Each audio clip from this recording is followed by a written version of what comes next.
Halo teman-teman, jumpa lagi dalam pembelajaran PLSPD. Nah, kali ini kita akan membahas tentang keadaan tanah dan iklim dari hasil-hasil yang menonjol di Pulau Timor.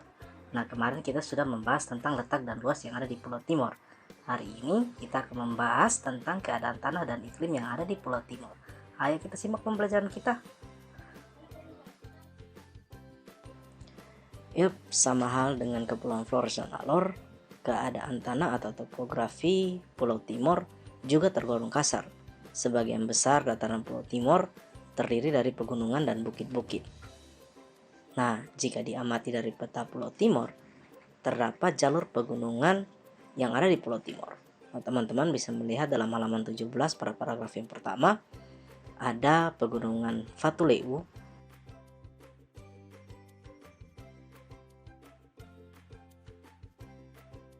Nefomnasi di Kabupaten Timor Tengah Selatan, juga ada Tugu Mutis sampai ke Netu Miomavo di Kabupaten TTU. Oh iya, Gunung Fatuleu tadi ada di Kabupaten Kupang. Nah, teman-teman, kalian bisa juga melihat pada buku PLSPD halaman 17 pada paragraf yang kedua. Di situ dituliskan pada bagian tengah sepanjang garis sumbu Pulau Timor juga terdapat beberapa jalur pegunungan pendek yang tak beraturan. Nah, di antara jalur-jalur pegunungan tersebut, terdapat beberapa dataran rendah yang cukup luas dan subur. Dataran rendah ini terdapat di bagian tengah dan daerah pantai.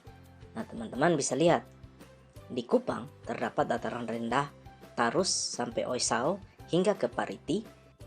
Di Kabupaten TTS terdapat dataran rendah Bena hingga Kolbano, dan di Kabupaten TTU terdapat dataran rendah Noimuti, Bikomi, Sekon, Tualeu, dan Oelolo. Untuk Kabupaten Belu sendiri terdapat dataran rendah Aroki, Lidak, Krotatalu, dan Haliwen di Besikama. Oh iya teman-teman, untuk keadaan topografi di Pulau Semau, Rote, dan Sabu lebih datar, khususnya di Pulau Rote hanya terdapat sedikit perbukitan. Khususnya untuk Rote Timur, di halaman 17 buku PLSBD dicatat bahwa Gunung Lakamula adalah puncak tertinggi di Pulau Rote. Hampir semua dataran rendah di Pulau Timur dan Rote sudah diolah menjadi daerah pertanian dan perkebunan yang cukup subur. Nah, untuk keadaan iklim di Pulau Timor juga tergolong daerah beriklim tropis kering atau sering disebut dengan daerah beriklim semi-arid. Nah, teman-teman, keadaan iklim tersebut disebabkan oleh karena tiupan angin yang cukup kencang sepanjang tahun dan berganti arah rata-rata setiap 6 bulan. Nah, teman-teman bisa melihat dalam buku PLSBD halaman 18, di situ dicatat pada bulan April sampai Oktober bertiup angin musim timur yang membawa musim panas atau musim kering. Sedangkan antara bulan November sampai Maret bertiup angin musim barat yang membawa musim penghujan. Nah, dengan demikian di Pulau Timor ternyata musim kemarau lebih panjang daripada musim penghujan.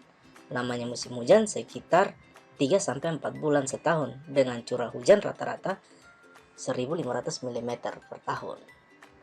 Nah, keadaan iklim tersebut dengan sendirinya sangat mempengaruhi kehidupan tumbuhan yang ada dan juga keadaan hewan serta kegiatan ekonomi penduduk. Sebagai contoh, di dataran timur terdapat banyak padang sabana yang dijadikan sebagai padang pengembalaan untuk berbagai jenis ternak seperti sapi, kerbau, kuda, kambing, dan lainnya. Nah, ini sudah pernah dibahas di pelajaran kelas 4 waktu lalu. Yap, teman-teman, itu tadi pembelajaran kita mengenai hasil-hasil yang menonjol di Pulau Timor untuk keadaan tanah dan keadaan iklim di Pulau Timor. Nah, teman-teman, tetap belajar buku PLSPD pada halaman 17 dan 18. Kita ketemu pada pertemuan berikut. Tetap jaga kesehatan dan Tuhan Yesus memberkati.